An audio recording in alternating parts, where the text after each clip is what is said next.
Please be seated. I'm delighted to introduce tonight's lecturer, Professor Angel Adams Parham.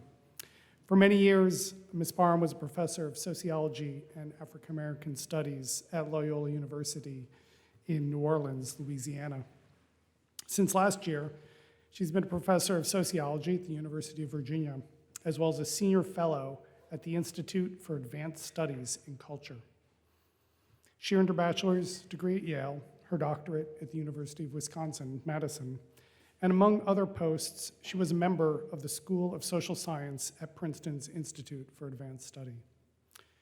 In 2017, she wrote American Roots, Racial Palimpsests and the Transformation of Race.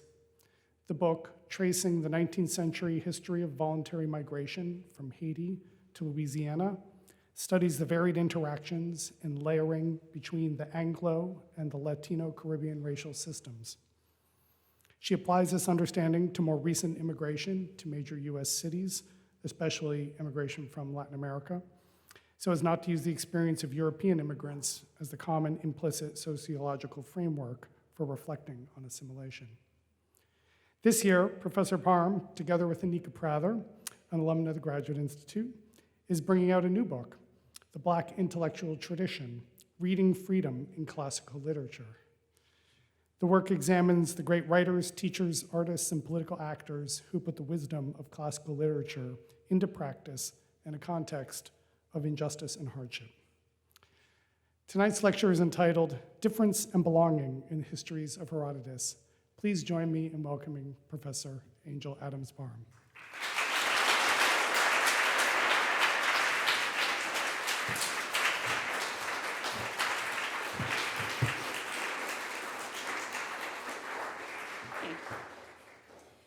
It is an absolute pleasure to be here at St. John's. I cannot tell you how happy it makes me to be here. I've been a great admirer of St. John's for a very long time, so it's truly an honor and a privilege to be here. So as promised, I'm going to be speaking with you about difference and belonging in the histories of Herodotus. We are in the thrall of a racial imaginary from which it seems impossible to disentangle ourselves. It seems we're only able to look out at the world according to the logic of this racial imaginary, whether this is what we desire to do or not. We cannot, it seems, unsee race, let alone definitively undo it. But though we are bound up and in by this racial imaginary, there is, I will argue, a way to temporarily loosen its grip on us, a way to catch a glimpse of what it might be like to see differently, to see without racial lenses. This glimpse through the lenses of a non-racial imaginary is made possible, I believe, through periodic visits to the ancient world, to a world before the emergence of race. This is the proposal I make to you tonight, using Herodotus' histories as our guide to unseeing race. Now, I don't promise that that means we're going to enter a world free of ethnocentrism or a place free of prejudice, not at all. Ethnic chauvinism, prejudice, and persecution are all throughout the histories, as I'm sure you know. What I do say, however, is that the organizing logic of race will not be there. So because there's often some confusion about what exactly is meant by race as opposed to ethnicity, I thought it would be helpful to kind of back up for just a minute to kind of talk about the difference between race and ethnicity. So following the work of sociologists Michael Omi and Howard Wannot, I defined race as a concept that signifies and symbolizes social conflicts and interests by referring to different kinds of bodies. Okay, so that's where we are with race. Ethnicity refers more to shared history and culture as a people. So you could have two people who are both categorized as Black, but in terms of, and that would be their race, but in terms of their ethnicity, one might be Haitian and one might be African American. All right, so that would be very simple. But even this distinction is a very kind of unclear and slippery one for some people. So There are some scholars who would argue that the kinds of ethnic distinctions and value judgments that we see in Herodotus and other ancient writers are simply early forms of race-making. So my response here is to say that while human groups have always made invidious distinctions between each other based on appearance, cultural practice, and other kinds of issues, this emergence of a relatively rigid, hierarchical, enduring racial system, that is something that is relatively new to modernity. So even though the raw materials that were used to form race might have been present in the ancient world, race itself was not present. So I like to use thought experiments, and so I'm going to use a thought experiment, and you can tell me at the end if you think it's effective or not, just to talk about, to kind of hammer home this distinction between what humans have done always in terms of making distinctions between people that might be something more like ethnicity versus something like race, which we have today. So, consider the fact that human beings have always had a tendency to think in terms of, there are those who are very clever, and then there are those who are not so clever. Those who we think are very clever and very smart, we tend to give them, more highly remunerative jobs and other kinds of rewards, and so on. And then those who are perceived to not be as smart don't get as many opportunities. And sometimes there have even been very pernicious projects against them, forced sterilization, for instance, genocides at the worst of it. Now, imagine a not too distant future, not too far from our own future, where it becomes genetically possible to test for intelligence, right? In this new future dystopia, I consider it dystopia, prospective parents who can afford it are able to hire scientists to test their embryos in the lab and determine what their highest possible IQ is going to be, right? And let's just say that technology has gotten to the point where it's affordable for your average upper middle class professional to afford it, all right? So many people like those in this room can afford this technology. So these embryos are tested. Those that are considered to be the highest IQ are the ones that are then implanted. And then people save those, and over the years, they create their family with these embryos. At birth, the child's highest possible IQ is recorded on the birth certificate. Now, if you happen to be from a family that cannot afford this pre-implantation technology, the highest IQ of your child is also going to be recorded on the birth certificate on the basis of the DNA taken from a blood sample or some other kind of biometric, right? So whether you can afford the technology or not, things have been set up in the society so that it's possible to determine in advance what the highest possible IQ is, and then that is recorded on the birth certificate, and then all future opportunities go based on that highest possible IQ. That means that you're shut out of certain jobs depending on what your highest possible IQ is, right?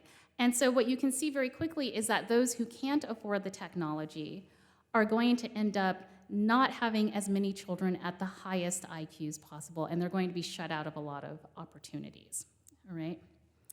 At the same time, however, because your intelligence quota, or what we call intelligence, relies on much more than just what is hereditary. It relies on so many other factors. There are plenty of people who are born where they could compete just as well with those who are IQ privileged, but because it doesn't say on their birth certificate that they are at the highest levels of IQ, they're shut out of a lot of opportunities. And then if you were to try, let's just say that you're really ingenious. So you're going to beat the system, and you're going to pay for some forged papers, right? So I'm going to forge my birth certificate and say that I have this high IQ. Unfortunately for you, there would be such a pervasive system of biometric monitoring that to get into certain buildings or occupations, you would have to do, thumbprint, or you'd have to do some kind of pinprick that would get your DNA, and they would know instantly what your highest possible IQ is, and you would still be shut out. So you're pretty much fixed. however you do things. You cannot forge any papers. So you can just imagine the kind of discrimination and suffering on the part of people of average or even above average IQ would have if they're not considered to be at the superlative levels of IQ in this dystopia. So I think we can draw several analogies with the distinction between race and ethnicity here. So just as with race and ethnicity, with ethnicity there's always been this tendency to distinguish between us and them, just as there's always been this tendency to say some people are quote unquote smarter than others and we'll give them more opportunities. However, once that genetically based system came into place and once the state privileged certain people based on their IQ data, that fundamentally transformed the entire system. So we're no longer talking about idiosyncratic, kind of, oh, she seems to be really smart to me, I think we should kind of give her a chance. It's now legislated, there are now biometrics in place. You don't have an idiosyncratic kind of localized, impressionistic division of opportunities. You now have a highly hierarchized, formalized system based on IQ. And that's kind of the distinction between race and ethnicity. So in Herodotus, we see all the time, different kinds of people, there are distinctions between them, and you see that across ancient writers. But it's not really until you get into the modern system that you start to see this very systematic, hierarchical system that spreads across the world everywhere. Certainly it takes slightly different forms in different places, but it's a relatively stable thing that the lighter you are in color and the more European your features and background, generally the more opportunities you've had over the last several hundred years. And generally the darker you are and the closer you are to African in phenotype, in general, the fewer opportunities you've had over the last 500 years or so, right? So that is a system that's really emerged in modernity. So with this in mind, I want to return to where I started out. We're in the thrall of a racial imaginary from which it seems impossible to disentangle ourselves. So before I dig into Herodotus, I just want to be clear about what I mean by a racial imaginary. So when I speak of a racial imaginary, I have in mind Charles Taylor's work. He talks about this idea of a social imaginary, that there's a certain way of orienting oneself socially and morally that is distinctive to modernity. And it's similar with a racial imaginary, but in a different way, that with the rise of modernity, there's a way of socially and morally organizing the world and thinking about different kinds of human people based on their bodies and their origins that has become taken for granted since, that it's very hard for us to get out of. And again, that's not to mean that people intentionally try to replicate that, but it's something that has been replicated in the culture for a very, very long time. I also draw on the work of Charles Mills. He's a philosopher, and he talks about this idea of the racial contract that starts in modernity, that with the beginning of modernity, there is this kind of project of distinguishing between peoples and setting them up in a hierarchy morally and socially. And what's interesting about that is it's not the kind of thing that happened all at once, because race was very new a few hundred years ago. There were questions about, so how do we do this? Should we do this? To take my now home state of Virginia as an example, there was the question of what happens when an Englishman gets an African woman pregnant? Does the baby follow the status of the father and is now free, or does the baby follow the status of the mother and is enslaved? So in a 1662 law, it was settled that all babies born to enslaved mothers would follow the status of the mother and be enslaved. So that had to be worked out in law and custom. There was also the question, well, let's say that an enslaved person gets baptized and becomes a Christian. They should be free, right? Because, if you read the Christian scriptures, there's no distinction between the slave and the free, so they should be free. Well, a 1667 law in Virginia determined that they were not free. And it was meant to reassure owners that they could indeed baptize their slaves and keep them as slaves. So again, this was something that had to be worked out in law and custom. It wasn't something that was just obvious. Race was still a very new thing. But we've had several hundred years of it now. We're all very accustomed to it. And so this is what then becomes this kind of racial imaginary, this set of lenses through which it's very hard to disentangle ourselves. And so the proposal that I have in reading Herodotus' histories is that this is one of the rare opportunities, Herodotus and other ancient writers, is one of the rare opportunities to go back to take a trip, if you will, to a time before race, to use, in a sense, borrowed lenses. So we're going to be using Herodotus' lenses to look out at the world and at different kinds of people and see how he saw them in a way that race did not play a role. So I'm going to turn to that now, and if you could put the map up.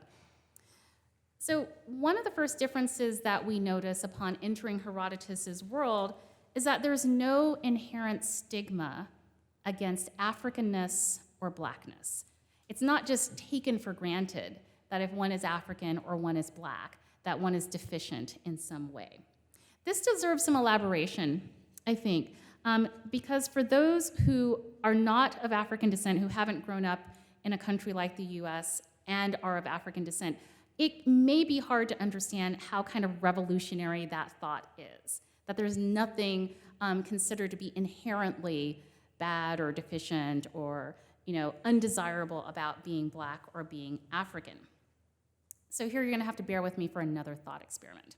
Okay, so let's just imagine that we have a very different kind of world than the one that we have right now. And so in this world, it's people of European descent who are considered to be less smart, less beautiful, less desirable, and it's been this way for hundreds of years. So in your living memory, there's never been a time that Europeans have been considered to be the smartest, the most beautiful, the best, right?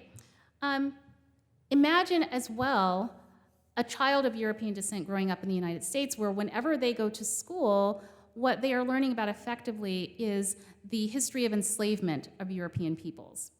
And it seems like there's not much else that happened before that. So there's no other part of European history, no other great accomplishments. They were just enslaved and then they were here in the US and that's it, all right? And so as a child, you don't really learn much else in terms of that history.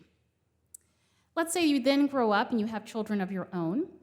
And so you try to teach this child, that in fact there were wonderful aspects of European history, wonderful accomplishments, and you try to convince them that in fact you are beautiful, right? Despite all that you do, your child comes home and says, I really just wish I had dark chocolate skin, just like everybody else. Why can't I have dark chocolate skin? Everyone loves chocolate. Nobody asked for vanilla. They all ask for chocolate. I want chocolate skin. And they say, why is my hair this way? Like, I want the kind of hair that is thick and that you can braid easily and stays in these beautiful, styles. But my hair, I just, it's kind of slippery and I can't keep it in the braids the right way and have to wash it every day. It's just such a pain, So you try to tell your child, yeah, but that's one particular aesthetic. African peoples are very nice, but so are European peoples, but you just are not making any headway because everything is against it. All right, so I give this thought experiment because as you know, what I'm saying is that is the very experience of, I would say, the majority of people of African descent who grow up in the US. Now, those who grow up outside of the US, say in a majority black culture, would have a very different experience. But those who are growing up in a majority white culture like the United States, it's going to be much like this thought experiment that I gave you. And so the reason I go into this is that to come into and use the lenses of Herodotus to see a place where you start out where Africanness and blackness is not inherently deficient, where there are different kinds of, the term that's often used is Ethiopian for many different kinds of African people, is a huge thing to realize. And so that is one of the first things that I want to notice as we go through looking at the lenses of Herodotus. So, in fact, according to Herodotus' mental map, and that's why I put the map up here, it seems to be that many of the places that are inhabited, that are at the extremes of the world, are the places from which some really wonderful things come. Now, of course, we can't believe everything in Herodotus, right? So much of what I'm saying here is kind of an imagination. How are these peoples imagined? And that's why I started out with this idea of a racial imaginary. The imagination is very powerful, right? So the way that we imagine the world, the way that we imagine people is very, very significant and shapes our ways of thinking, all right? So we don't have to be prepared to accept everything Herodotus says to understand how powerful this imagination is of peoples at the extreme parts of the world. So in book 3, he spends some time discussing this mental map of the outer geographical limits of the known world, and of these outer areas, he says, for some reason, the outer reaches of the inhabited world were allotted the most attractive features, just as Greece has gained by far the most temperate climate. He then goes on to discuss these areas, which he describes as India, Arabia, and Ethiopia. So he describes India in Book 3, Part 98 by saying, the Indians live furthest east in Asia than anyone else, further east than any other known people about whom there is reliable information, because beyond them, the eastern part of India is sandy and therefore uninhabitable. He marvels at the peoples of India, whom he notes are diverse and speak different languages, and praises their land for the large quantity of gold it produces. And he also notes that they are the most numerous people known in the world. He then takes us to Arabia, which he describes as the most southerly inhabited island, as well as, quote, the only place in the world which produces frankincense, myrrh, cassia, cinnamon, and rock rose rosin. And he concludes by noting, Arabia gives up a wonderfully pleasant smell. Our next stop is Ethiopia, which he says is, quote, the most remote country stretching to the southwest of the inhabited parts of the world. One finds that this area produces gold galore, elephants in abundance, all kinds of wild trees, ebony, and the tallest, best-looking, longest-lived people in the world. So I want to pause here to say, again, that when Herodotus speaks of Ethiopians and when other ancient writers speak of Ethiopians, they don't necessarily mean people who live in the present-day country of Ethiopia. It was a term that they used to refer to dark-skinned African peoples in general, and the understanding was that there were many different kinds of Ethiopians. On the map, you will see Ethiopia here. So it's got it looks like a weird spelling to us because it's like this merged A and E, but that's Ethiopia at the bottom, considered to be again at the extremes of the known world, but to have a lot of wonderful things. So finally then, he comes to the margins of Europe. So here we might assume that he'd be on the most steady ground with a clear sense of what the people are like. And yet we find quite the opposite is true. He writes, I have been unable to find anyone who has personally seen a sea on the other side of Europe and can tell me about it. He says, I think gold and amber come from there, but I have no reliable information to pass on about how it is obtained. He's so uncertain about this area of Europe that he gives us this kind of fantastical story that he's heard. He says, I'm not sure I really believe this, but it's said that there are these one-eyed people called Aramospians who get the gold from griffins. So, he's much more familiar, in other words, with India, Arabia, and Ethiopia than he is with the outer regions of Europe. He's a little baffled, and he only has these fantastical stories to give us.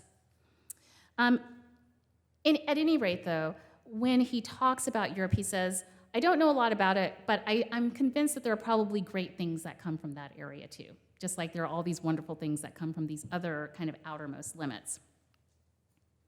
So this discussion of the outer limits of the known world demonstrates Herodotus' sense of curiosity, adventure, and his interest in what distant lands and cultures have to offer the world, and particularly Greece.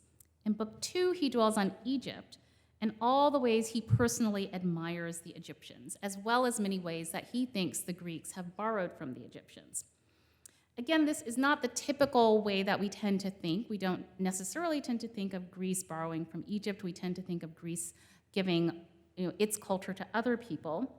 Early in Book 2, Herodotus reflects on what he considers to be the cleverness of the Egyptians. He He says, "It seems to me that the Egyptian monthly system is cleverer than the Greek one. The progress of the seasons forces the Greeks to insert an intercalary month every other year, whereas because the Egyptians have 12 months of 30 days and add 5 extra days to every year, the seasonal cycle comes around to the same point in their calendar each time."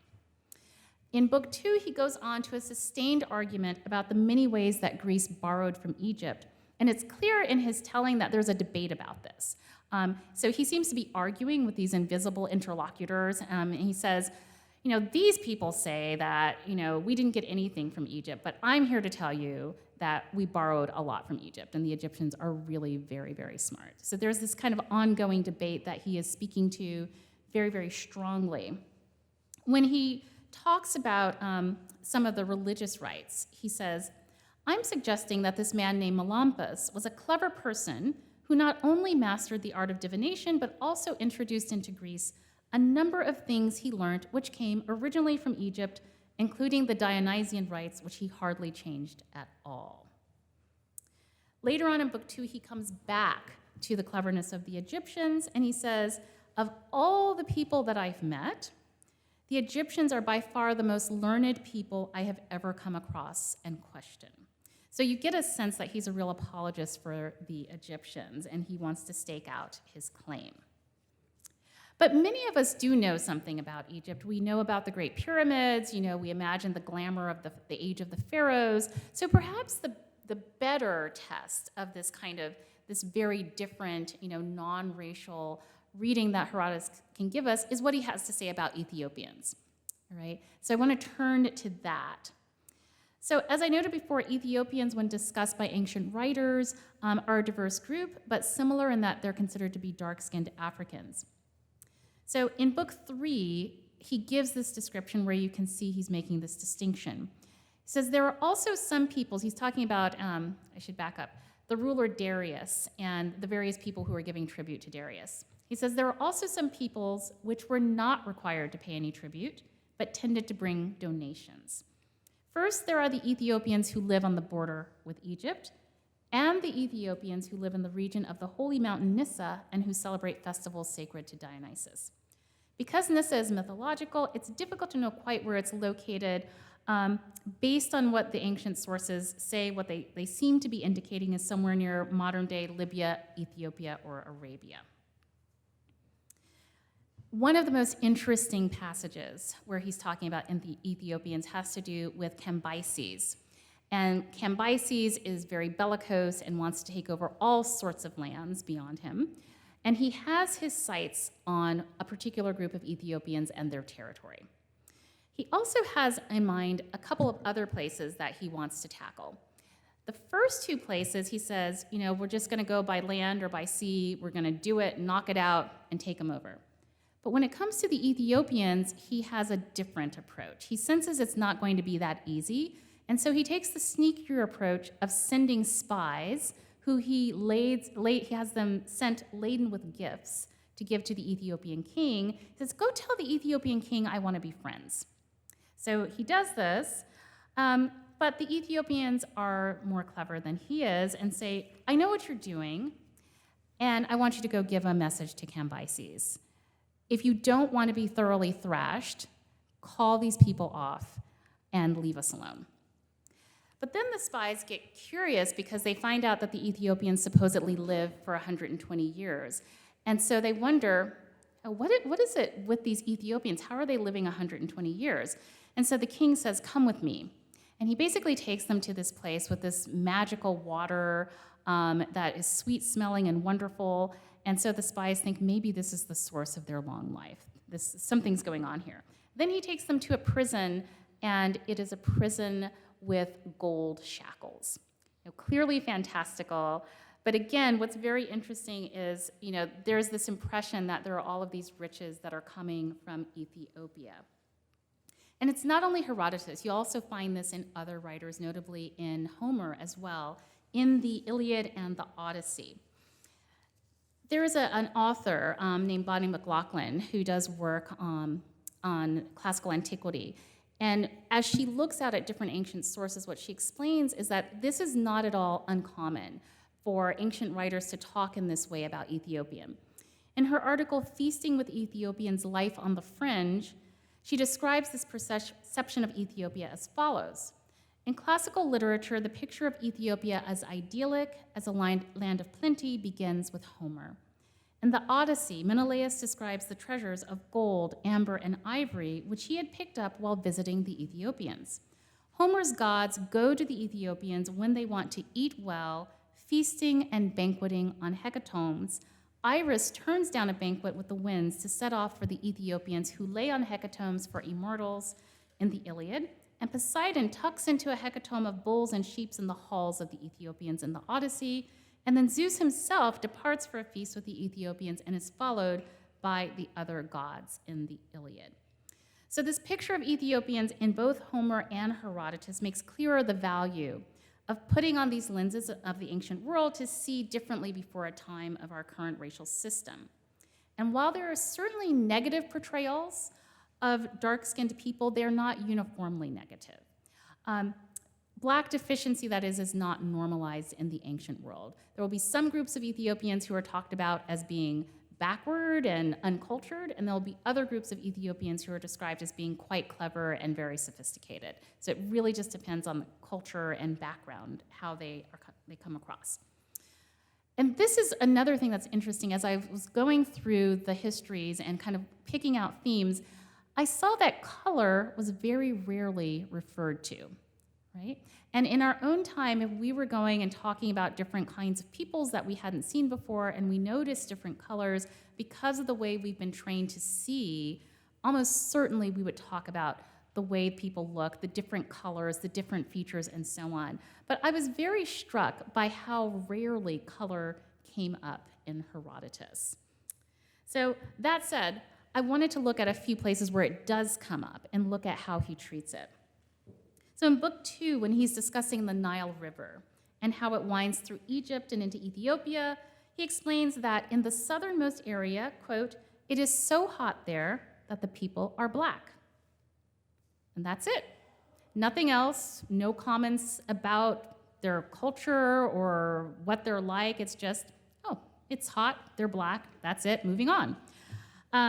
A bit later, he describes an adventure where a group of young boys want to go out and they want to go to the outermost limits and just kind of discover what people are like there. So as they do that, they meet some people, and they meet these people who are, quote, "small men of less than human stature, who captured them and took them away." They got a little more than they bargained for. So they're taken through the swamps, and Herodotus notes they came to a town where everyone was the same size as their guides and had black skin. Again, that's it. He doesn't even say what happened to the young men. He doesn't say anything like, oh, these were horrible little black men. Nothing. They just happened to be black. They had their adventure. He literally says, so much for that account. Let's move on to something else. Another story in book 2 that I think also kind of details how irrelevant almost this idea of color seems to be. He tells this very fantastical story as it's related to him, and he sees it as fantastical, and then he's going to give his own interpretation. So there's a prophetess of the oracle who gives this story. She says, 2 black doves took off from Thebes in Egypt, one of which flew to Libya, while the other of them came to Dodona. It perched on an oak tree and spoke in a human voice. So Herodotus says, that doesn't seem quite right. Let's think about what might have actually happened. And so he says, what I think happened is that these were 2 black women. They came, they spoke a language other than what they were used to, and so they said it was kind of like hearing birds chatter. We just had no idea what they were talking about. So in his reinterpretation of it, that's what he comes up with. It's okay, these were darker people. They were probably Egyptian, and they spoke in a foreign language, and so they were reinterpreted as birds. But that's it, that's all. And then finally, another one that's really very interesting, he's talking about a group of soldiers, and he says that they were dark-skinned and curly-haired, and his thesis is that they're descended from Egyptians. But what's surprising is that what cinches it for him is not their color. Because right after he notes that they were dark-skinned and curly-haired, he says, But that doesn't count for very much by itself because these features are common to others too. So for him, okay, well, yeah, they maybe share some features, but that's not the most significant. What really cinches it for him is that they also circumcise. And so it's really the cultural practice that identifies them as descendants of Egyptians and not their color or their hair texture. There's nothing really extraordinary about their color or their hair texture because so many other people are like that too. So overall, in these different areas that I'm talking about, what I think it tells us it helps to reorient us to see in a very different way. It's very hard for us to unsee the way we've been trained to see, but Herodotus gives us this kind of, these substitute lenses to see in a very different way. So first we outlined Herodotus's mental map to look at the geographic extremes of the world, and those extremes were places where there were these fantastic, wonderful things coming from them. Then we learned about Greece's cultural borrowing from Egypt, at least according to Herodotus. This was something that was a part of debate in his time. Next, we went to the land of the Ethiopians, and we heard stories of strong, long-lived Ethiopians who were very beautiful looking. And then finally, we see a very striking absence of much of a discussion of color and physical difference as being significant at all in making sense of different people and their cultural differences and strengths, and so on. So I think what this does is this raises the question of what happened? How is it that you could start out for so many years of human history where, of course, people look different, but there's no kind of settled idea that if you organize people according to this kind of color spectrum, you get the best people are lighter and the worst people are darker. The lighter people are nicer looking and the darker people are not as nice looking, and so on. So where does all of this come from? So I bring here my lenses as a historical sociologist, and I'm just fascinated by these kinds of questions. And I'm very grateful to ancient writers because it gives us this entree to a way of thinking before race. And so for someone like me who does work on race, this is incredibly valuable because most sociologists will only look at the modern era. And so, if you get really adventurous, a sociologist might go to the 19th century, right? Well, race is completely established by the 19th century. And I think if we really want to understand the phenomenon of race and how alien it is, you have to go back to antiquity and try to trace out what happened from antiquity that brings us up to the present. And I'm really interested in trying to tell that story. So as part of telling that story, I have a kind of a wild table to share with you. If you put up the table. All right, so this is a table that I use to kind of think through what is going on in terms of race. So I've just taken you through this kind of tour of Herodotus as an example of one ancient text with the histories that takes us to a place before there was race. So I have, I think, 4 or 5 time periods that are on this table. And for each time period, I have a series of different things to help us think through what's going on and to help us ask some questions about what's going on and what's changing at each particular period that then starts to bring us toward the kind of racial imaginary that we have today. So first, how do people think about quote-unquote others during this historical time period? Next, what are some of the underlying normative questions that are asked about those others? After that, what are some key theoretical questions that can help us in our analysis of why we start to see transformation over time? And then finally, what are some key primary and secondary texts that we can use to read through? The primary texts are great because they give us contemporaneous evidence of how people were thinking about difference, and then the secondary sources are scholarly sources that comment on those primary sources. So to start in antiquity, in approaches of thinking about other, you get the fantastical, like you do in Herodotus, right? And one of the questions, one of the underlying normative questions, is this a man or is this a monster? What are we dealing with? Is kind of what are the limits of human? We're not sure. It's very ethnographic, kind of just trying to understand and catalog different groups of people. And very importantly, it's disorganized. That is, there's no systemic system or hierarchy. It's very impressionistic, and that's very significant.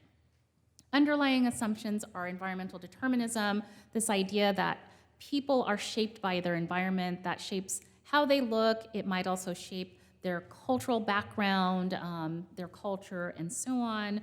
And there was this idea that we see as strange now, that people could inherit things that they actually had to, characteristics they had to acquire. So for instance, just an odd thing, maybe if somebody is a shoemaker, the idea that somehow you could genetically inherit the ability to make shoes. So we have a much more sophisticated understanding of genetics of what can actually be inherited. But for a very long time, well into the late 18th to 19th century, it was understood that you could inherit all kinds of things through the blood that we now understand that that's not true. Theoretical questions. What factors or mechanisms paved the way for a transition away from this disorganized observation and toward an emerging hierarchy? You can go to the next one. All right, so in the medieval period, we have a similar approach to thinking about others, but things begin to change. And so some of the underlying normative questions have to do with what is the worth of different kinds of others, and how do we allocate various degrees of freedom and dignity or unfreedom to people based on that worth? And then what role did religion play in starting to kind of create these hierarchized systems that start to become recognizably racial? And medievalists, so scholars of the medieval era, really see the medieval period as being this crucial turning point where that begins to happen, particularly with Jewish people and the ways that Jewish people are treated and talked about.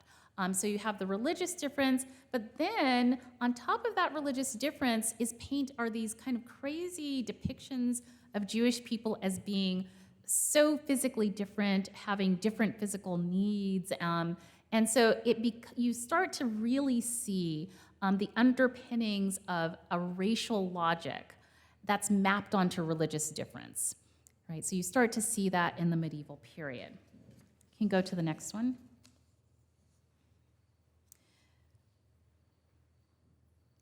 So in the early modern period, then you start to really get the emergence of racial systems. So this is the period, if you remember those laws that I told you about in Virginia in the 17th century, where they're experimenting and then they are enacting in law.